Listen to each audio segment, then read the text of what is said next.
मेरे प्यारे स्टूडेंट्स, मैं निशांत कुमार थ्राइव ट्यूटोरियल्स के चैनल पे आपका स्वागत करता हूं। बच्चों, आज हम स्टडी करेंगे केमिकल काइनेटिक्स का लेक्चर नंबर 4। लेक्चर नंबर 1, 2, 3 पहले ही से हमने यूट्यूब पे बना रखे हैं। अगर आपने हमारे वो लेक्चर्स नहीं देखे हैं तो पहले यूट्यूब पे जाएं, टाइप करें chemical kinetics lecture number 1 by Nishant sir, वहाँ से स्टडी करें, फिर यहाँ कंटिन्यू करें, क्योंकि जब तक आपकी बेसिक कंप्लीट नहीं होगी तब तक आपको ये लेक्चर समझ में नहीं आएगा। और ये लेक्चर एग्जाम के पॉइंट ऑफ व्यू से बहुत ही ज़्यादा इंपॉर्टेंट है। डायरेक्ट क्वेश्चन आपके बोर्ड के एग्जाम्स में आए हुए हैं। यहाँ पे जो भी हम पढ़ाई कर रहे हैं वो बोर्ड एग्जाम को ध्यान में रख करके पढ़ाई कर रहे हैं। ये आपके लिए जेई और नीट के लिए नहीं है, सिर्फ बोर्ड के एग्ज़ाम के लिए। तो अगर आप सीबीएसई बोर्ड की प्रिपरेशन करते हैं या किसी दूसरे बोर्ड की प्रिपरेशन करते हैं, you are most welcome here. अगर आप जेई और नीट की प्रिपरेशन करना चाहते हैं तो यूट्यूब पे ही जाएं और टाइप करें, जो भी टॉपिक है आपका टॉपिक का नाम डालें और टाइप करें this topic by Nishant sir for JEE या नीट। आप वहाँ से स्टडी कर सकते हैं। तो आइए स्टार्ट करते हैं केमिकल काइनेटिक्स का लेक्चर नंबर 4। ये lecture number 4 basically order of reaction का है। टॉपिक का नाम है ऑर्डर ऑफ रिएक्शन। बड़ा ही इंटरेस्टिंग टॉपिक है ये। कुछ लोगों को समझ में नहीं आता है क्योंकि हो सकता है कि उनका बेसिक्स क्लियर नहीं होगा। मैंने पहले ही कह दिया था कि इसको समझने के लिए बेसिक्स का आना कंपलसरी है। तो ऑर्डर ऑफ रिएक्शन में बेसिकली जीरो ऑर्डर रिएक्शन होता है, फर्स्ट ऑर्डर रिएक्शन होता है, सेकंड ऑर्डर रिएक्शन होता है, इसी तरीके से nth ऑर्डर रिएक्शन तक होता है। हम यहाँ पे पढ़ेंगे zero order reaction, first order reaction, second order reaction and nth order reaction. आज की इस लेक्चर में हम zero and first order reaction को स्टडी करेंगे। कल की लेक्चर में सेकेंड और nth ऑर्डर का स्टडी करेंगे। तो आओ स्टार्ट करते हैं। सबसे पहले zero order reaction. Zero order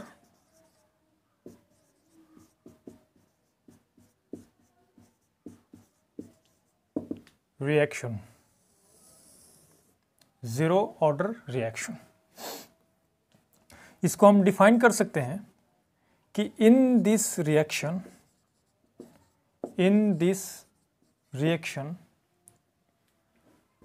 rate of reaction is equal to 0 power to the concentration of reactants। अगर इस स्टेटमेंट को हम मैथमेटिकली लिखें तो वो होगा rate of reaction is equal to concentration, reactant का कंसंट्रेशन। मान लो रिएक्टेंट मेरे पास R है तो concentration of reactant to the power 0। ठीक है, ऐसे हम लिखते हैं। ये rate of reaction is equal to K into concentration of reactant के पावर 0 होगा, K होगा। ठीक है, तो मान लो मेरे पास ये एक रिएक्टेंट है, कुछ टाइम के बाद ये टूट करके प्रोडक्ट बन जा रहा है। केमिकल काइनेटिक्स में क्या होता है, हम पढ़ते हैं कि रिएक्टेंट टूट करके प्रोडक्ट बनता है, उसका रेट क्या होता है। This is all about chemical kinetics. तो रेट ऑफ रिएक्शन मतलब केमिकल काइनेटिक्स में ये जो रिएक्टेंट है ये टूट करके प्रोडक्ट बनेगा। तो जब ये टूट करके प्रोडक्ट बनेगा तो रेट ऑफ रिएक्शन जो होगा that must be equal to minus of dr upon dt, change in concentration of reactant with respect to time, and this is equal to, इसको भी तो लिख सकते हैं माइनस, सॉरी यहाँ पे माइनस नहीं होगा, sorry, minus of k r to the power 0। अब यहाँ से क्रॉस मल्टीप्लाई कर दें तो D R is equal to, ये तो समथिंग के पावर 0 क्या होता है, 1 होता है, तो ये तो खत्म हो जाएगा, के डी टी हो जाएगा। के डी टी माइनस साइन लगाए, माइनस साइन लग जाएगा। अब इसको हम इंटीग्रेट कर देंगे। के तो कांस्टेंट है तो बाहर निकल जाएगा। इंटीग्रेशन आपने पढ़ा होगा, अगर नहीं पढ़ा है तो यूट्यूब पे जाएं, टाइप करें इंटीग्रेशन बाय निशांत सर, आएगा, वहाँ से इंटीग्रेशन सीख लें। ठीक है, ये डी आर और डी टी है। तो डी आर क्या है बच्चों, चेंज इन कंसंट्रेशन है। तो मान लेते हैं कि मेरे पास इनिशियल कंसंट्रेशन आर नॉट था time t is equal to 0 पर, ठीक है। इनिशियल कंसंट्रेशन हमने आर नॉट ले लिया time t is equal to 0 पे, और फाइनल कंसंट्रेशन हमने ले लिया R time t is equal to t पे, ठीक है। अब इसको इंटीग्रेट करोगे तो dr का इंटीग्रेशन हो जाएगा r, लिमिट्स कहाँ से कहाँ तक है, आर नॉट से लेकर के आर तक, that must be equal to minus of k into T. Limits कहाँ से कहाँ तक है, 0 से लेकर के 2 तक। इसको फर्दर तुम सिंप्लीफाई करके लिखोगे तो r minus R naught should be equal to minus of k into T. ये तो 0 ऑलरेडी खत्म हो जाएगा। तो यहाँ से तुम अगर r लिखोगे, r is equal to R naught minus के टी, ये होता है इक्वेशन, 0 ऑर्डर का equation. r is equal to R naught minus के टी। अब हम इसका ग्राफ ड्रॉ करें तो ग्राफ ड्रॉ करने के लिए हम क्या कर सकते हैं, r is equal to minus के टी प्लस आर नॉट लिख सकते हैं। पहले इसको लिख दो, पहले माइनस के टी को लिख दो, बाद में आर नॉट को लिख दो, बात बराबर है। तो अगर इसका हम ग्राफ ड्रॉ करें बच्चों, ग्राफ किसका ग्राफ, ग्राफ है concentration, final concentration of reactant with respect to time का अगर ग्राफ ड्रॉ करें तो ये जो y is equal to minus m x plus c के जैसा नहीं है, स्ट्रेट लाइन का इक्वेशन। स्ट्रेट लाइन में स्लोप अगर माइनस में है तो वो लीनियरली डिक्रीज करेगा, तो ऐसे ये ग्राफ लीनियरली डिक्रीज करेगा, और ये जो एंगल होगा दैट इज कॉल्ड स्लोप। तो इस ग्राफ का slope is equal to minus of K है। यहाँ पे m जो होता है ना, ये तो स्लोप होता है, आपने पढ़ा होगा स्ट्रेट लाइन में, माइनस m है ये स्लोप है। तो इस माइनस m के इक्विवेलेंट यहाँ पे माइनस के है, तो माइनस के हो जाएगा स्लोप। तो ये हो गया इसका ग्राफ। अगर हम एक और ग्राफ ड्रॉ करते हैं, मान लो एक और ग्राफ हम ड्रॉ करते हैं, rate of reaction with respect to time, तो वो रेट ऑफ रिएक्शन ऐसे कांस्टेंट हो जाएगा। क्यों कांस्टेंट हो जाएगा, क्योंकि यहाँ पे हमने जो इक्वेशन एक लिख रखा है रिएक्टेंट्स गिव्स प्रोडक्ट, तो रिएक्टेंट्स गिव्स प्रोडक्ट में रिएक्टेंट टूट रहे हैं, प्रोडक्ट बन रहे हैं, रिएक्टेंट टूट करके प्रोडक्ट बन रहे हैं। तो रिएक्टेंट की जो कंसंट्रेशन है ना, रिएक्टेंट मॉलिक्यूल्स की जो कंसंट्रेशन है वो टाइम बढ़ने पे घट रही है, लेकिन इस पूरी की पूरी प्रोसेस में जो रेट ऑफ रिएक्शन होगा वो कांस्टेंट होता है। तो एक इंपॉर्टेंट पॉइंट लिख सकते हैं आप यहाँ पे कि rate of reaction is constant for rate of reaction is constant for 0 order reaction, ठीक है। इस स्टेटमेंट को तुम यहां से भी समझ सकते हो, rate of reaction is equal to K into reactant की कंसंट्रेशन के पावर 0। किसी के पावर 0 होता है तो 1 हो जाता है, तो ये पूरा का पूरा 1 हो जाएगा, तो के बच जाएगा। तो rate of reaction is equal to K, और के क्या है, कांस्टेंट टर्म है, तो रेट ऑफ रिएक्शन कांस्टेंट होता है, ठीक है।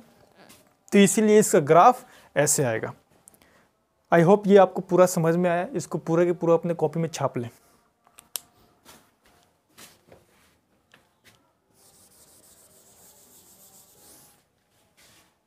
अब स्टार्ट करते हैं। एक टॉपिक है हमारा half life of 0 order reaction. 0 order reaction का हाफ लाइफ, ये हाफ लाइफ टर्म जो होता है ना, अगर इसको डिफाइन करें तो the time in which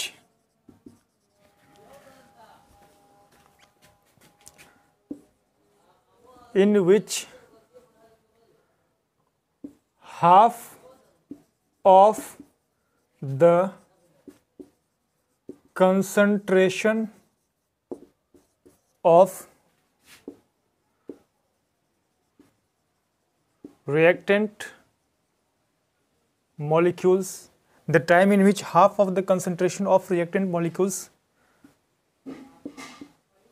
converts into product. एक तो डेफिनेशन ये हो सकता है, हाफ लाइफ मतलब आधा होता है। हाफ लाइफ वर्ड से ही क्लियर है, हाफ लाइफ मतलब आधी जिंदगी, हमारी जो जिंदगी है वो आधी हो जाए, ठीक है। और इधर टूटने और बनने का सिलसिला चलता है, तो जिसमें हाफ लाइफ का मतलब होता है हमारा आधा दिल टूट जाए, ऐसा भी समझ सकते हो, ठीक है। एक और डेफिनेशन लिखते हैं इसका, the time in which half reaction या 50% रिएक्शन कंप्लीट्स। एक ऐसा टाइम जिसमें 50% रिएक्शन कंप्लीट हो जाए, ये पूरा का पूरा देख लो।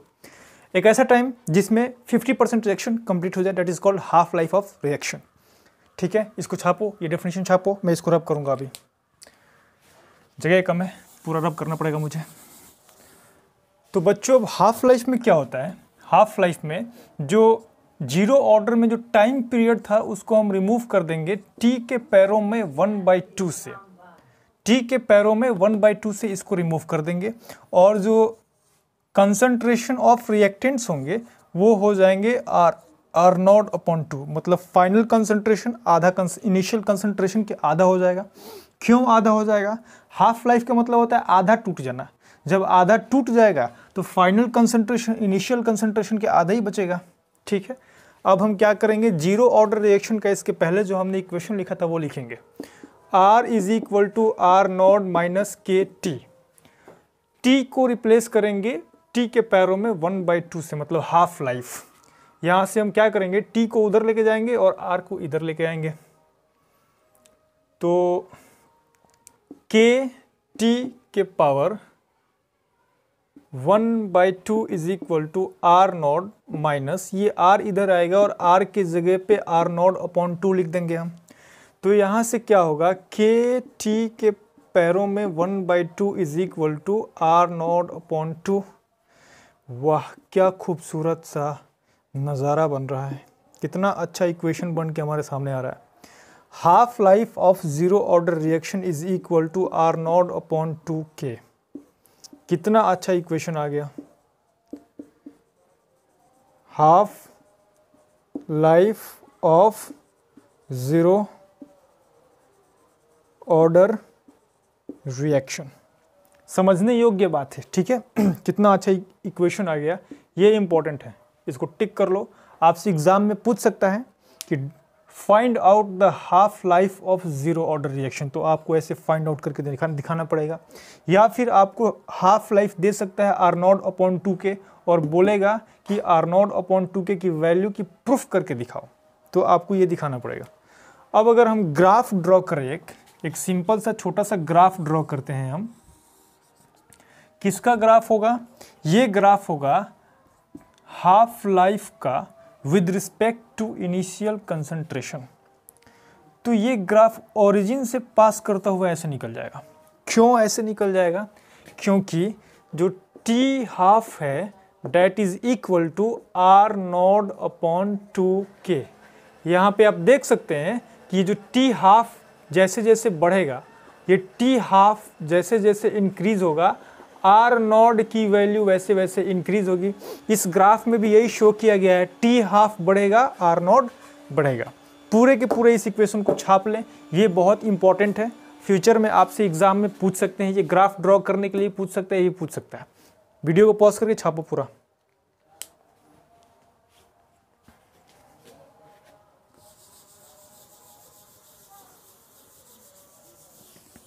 तो बच्चों ये था zero order reaction.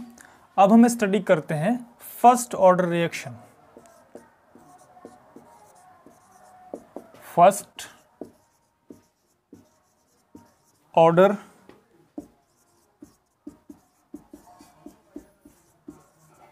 Reaction. First order reaction का डेफिनेशन हम लिख सकते हैं, in this reaction, the rate of reaction is proportional to first power of the concentration of reactants. Rate of reaction is proportional to the first power of the concentration of reaction. इसका मतलब जो rate of reaction होगा वो reactants के concentration के first power के बराबर होगा। अब rate of reaction को हम लिख सकते हैं proportionality का constant यहाँ पे लगेगा और R के पावर 1 इतना आ गया। ठीक है, ओके, बहुत अच्छी बात है, इतना आ गया। तो अब आ जाओ थोड़ा और देखते हैं। हम जानते हैं कि रेट ऑफ रिएक्शन, या फिर एक इक्वेशन लिख देते हैं, रिएक्टेंट्स प्रोडक्ट्स में बदलेंगे तो जो रेट ऑफ रिएक्शन होगा वो dR/dt, मतलब change in concentration of reactants with respect to time, this must be equal to minus of K R to the power 1। ठीक है, रेट ऑफ रिएक्शन यही होगा। अब देखो हम क्या कर सकते हैं कि यहाँ से dR, ये कंसंट्रेशन, अपॉन इस R को यहाँ लेके जाओ R, एंड dt को राइट साइड में लेके आओ K dt, माइनस नहीं लगेगा, और इसको इंटीग्रेट करो। वही रिएक्टेंट्स हैं, जीरो ऑर्डर रिएक्शन की तरह ही होगा, ये रिएक्टेंट्स हैं। तो जब इनिशियल रिएक्टेंट्स थे time t is equal to 0 पे, time t is equal to t हुआ तो रिएक्टेंट्स बढ़ के R हो गए, टूट के R हो गए, sorry. Time t is equal to 0 पर रिएक्टेंट्स R0 थे, time t is equal to t पे रिएक्टेंट्स R हो गए। अब इसको तुम इंटीग्रेट करोगे ना तो ये इसका इंटीग्रेशन आएगा log base e R, limits R0 से लेकर के R तक is equal to minus of KT, limits 0 से लेकर के T तक। अगर ये इंटीग्रेशन समझ में नहीं आया तो मैं फिर से कह रहा हूँ, यूट्यूब पे जाओ, टाइप करो इंटीग्रेशन बाय निशांत सर या basic mathematics integration by Nishant sir, वहाँ से जाकर के इंटीग्रेशन सीख लो, तभी ये समझ में आएगा। ठीक है, ये log बेस E होता है। ठीक है, अभी हम क्या करेंगे, यहाँ पे log R minus log R0 limits put करेंगे, this is equal to minus of K into T minus 0, यहाँ T की जगह पे लिमिट्स पुट करेंगे। तो बच्चों ध्यान से देखोगे तो ये होगा log R is equal to log R is equal to log R0 minus KT। ठीक है, ये हो गया, इसको बोलते हैं इंटीग्रेटेड रेट इक्वेशन। क्या बोलते हैं? Integrated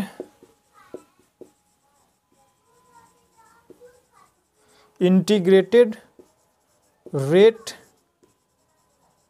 equation of first order, और जो जीरो ऑर्डर में लिखा था वो integrated rate equation of zero order था। ठीक है, ये आ गया।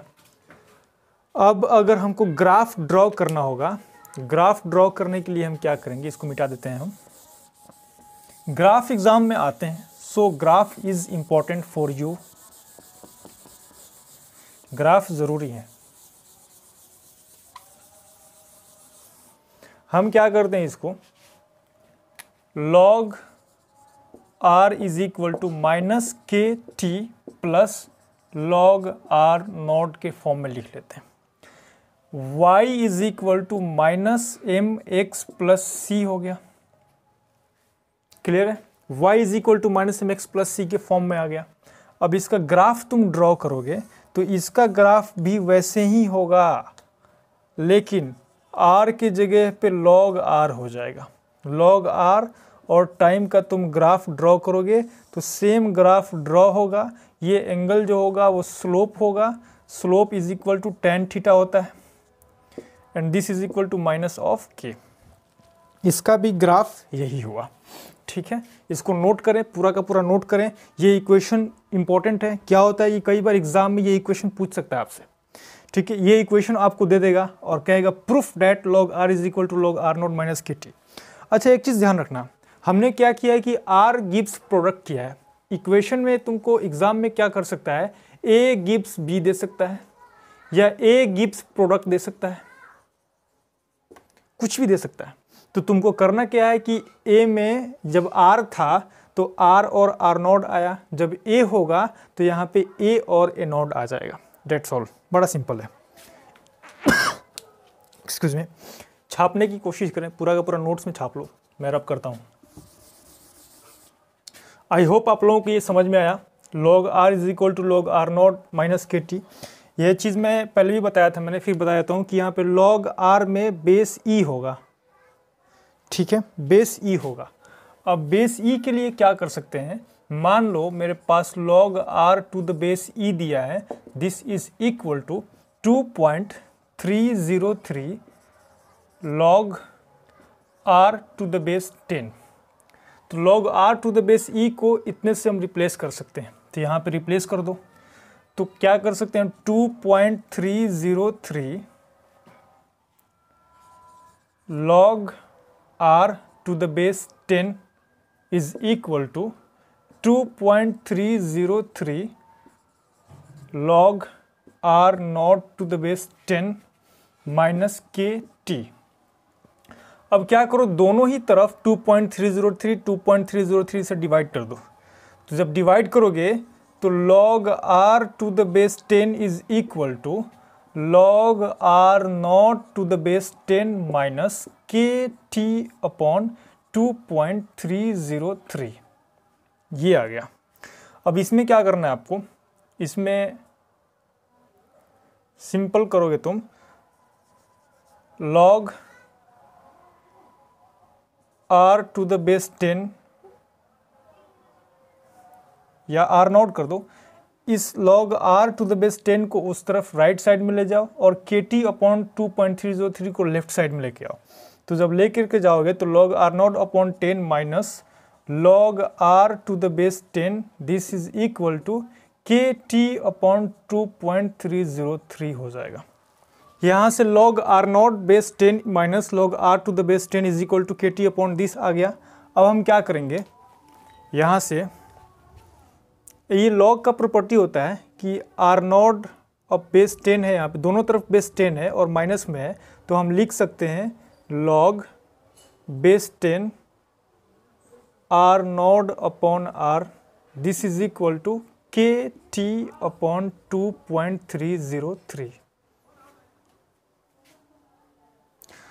अब यहाँ से अगर हम t निकालना हो तो t बड़ी आसानी से निकल सकता है, 2.303 upon k log r naught upon r। ये टाइम पीरियड निकल गया, time period of first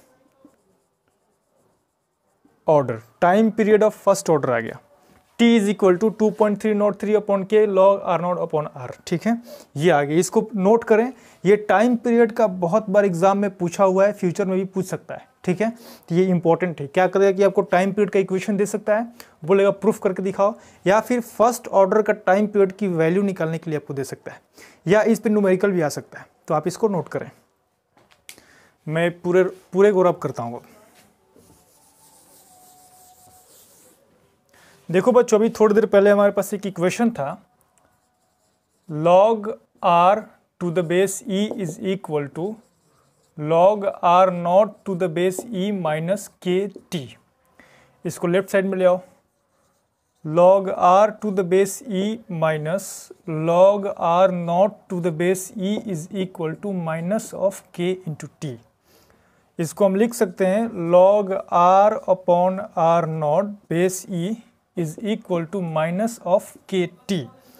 It implies r upon r naught is equal to e to the power minus kt. ये समझ में आया? ये समझ में नहीं आया तो यहाँ देख लो। होता ये है कि log x to the base e is equal to y दिया हुआ है, तो x लिखना हो x is equal to e to the power y हो जाता है। ये नोट कर लो, वही कंसेप्ट यहाँ भी अप्लाई हुआ है। यहाँ से तुम क्या कर सकते हो, लिख सकते हो r is equal to R naught e to the power minus के टी।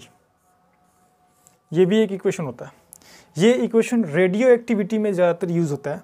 जब आप रेडियो एक्टिविटी पढ़ेंगे तो ये इक्वेशन यूज़ होगा, इसको नोट कर लें आप, ठीक है। एग्जाम में भी कभी कभी पूछ लिया जाता है ये चीज़, ठीक है। ये इक्वेशन आपको दे देगा, फाइनल कंसंट्रेशन दे देगा, इनिशियल कंसंट्रेशन दे देगा, के दे देगा, टी दे देगा, इनमें से कोई एक मिसिंग कर देगा, न्यूमेरिकल पूछ सकता है, या फिर ये प्रूफ करने के लिए भी दे सकता है। तो दिस इज इंपॉर्टेंट। अब आओ मैं एक ग्राफ ड्रॉ करता हूं। ये ग्राफ होगा मेरे पास फाइनल कंसंट्रेशन वर्सेस टाइम। तो जब हमारे पास इनिशियल कंसंट्रेशन कुछ था, आर नॉट था, मान लो इस पॉइंट पे हमारे पास इनिशियल कंसंट्रेशन आर नॉट है, तो इस फर्स्ट ऑर्डर रिएक्शन की जो ग्राफ तुम ड्रॉ करोगे वो ऐसे ग्राफ आएगा, लीनियरली नहीं आएगा, ऐसे टाइम के साथ वेरी करता हुआ ग्राफ आएगा। वो इस इक्वेशन से आता है, ये एक्सपोनेंशियल इक्वेशन है, इसको बोलते हैं exponential equation of first order reaction. इसको छापो, ये ग्राफ ड्रॉ करो, दिस इज इंपॉर्टेंट, इसको छापो। एक हमारे पास इंपॉर्टेंट टॉपिक है, उस टॉपिक का नाम है half life of first order. हमने थोड़ी देर पहले जीरो ऑर्डर का हाफ लाइफ देखा था। जीरो ऑर्डर का भी हाफ लाइफ होता है, फर्स्ट ऑर्डर का भी हाफ लाइफ होता है। इसका भी डेफिनेशन यहां पे सेम ही होगा, the time in which 50% reaction is completed। यहाँ भी हम क्या करेंगे, t को रिप्लेस कर देंगे t 1/2 से, और यहाँ भी हम r को रिप्लेस कर देंगे r0/2। क्यों रिप्लेस करेंगे मैंने पहले ही बताया था, फिर से बता रहा हूँ। इस r को r0/2 से रिप्लेस कर देंगे क्योंकि 50% ऑफ रिएक्शन कन्वर्ट हो चुका है, मतलब 50% रिएक्शन कंप्लीट हो चुका है। तो जो फाइनल रिएक्टेंट के मॉलिक्यूल्स बचेंगे वो इनिशियल जो रिएक्टेंट्स हैं उनके आधे ही तो बचेंगे, इसीलिए ये लिखते हैं। अब इनका फर्स्ट ऑर्डर का इक्वेशन क्या था, log r to the base 10 is equal to log r0 to the base 10 minus के टी।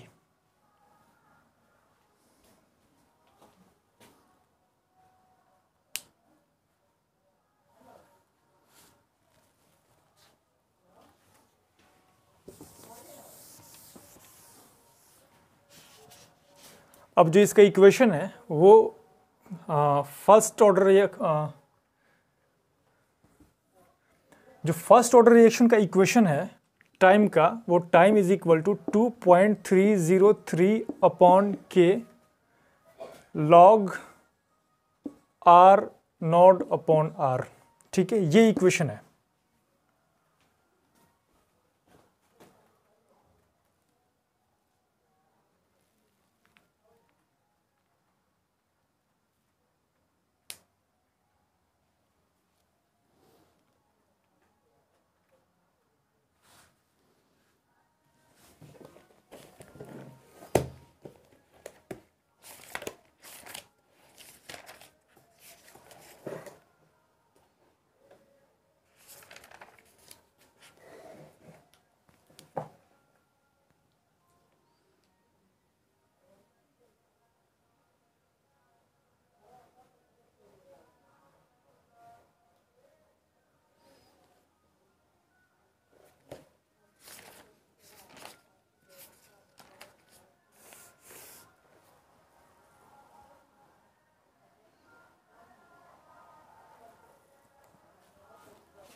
अब जो फर्स्ट ऑर्डर की जो इक्वेशन था टाइम के लिए वो था 2.303 अपॉन के log R naught upon R, ये इक्वेशन था।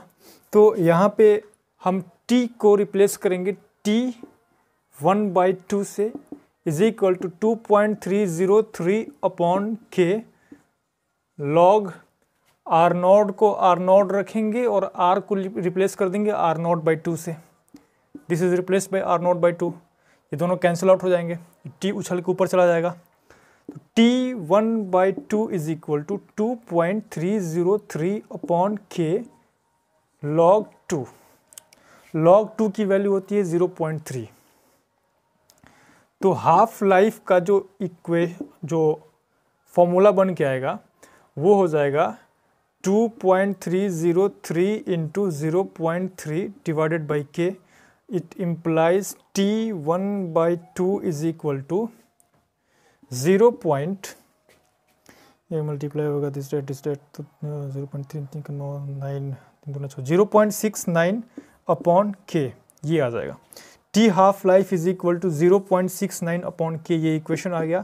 दिस इज इंपॉर्टेंट, ये आपको फर्स्ट ऑर्डर में प्रूफ करने के लिए दे सकता है कि इसको नोट कर ले आप।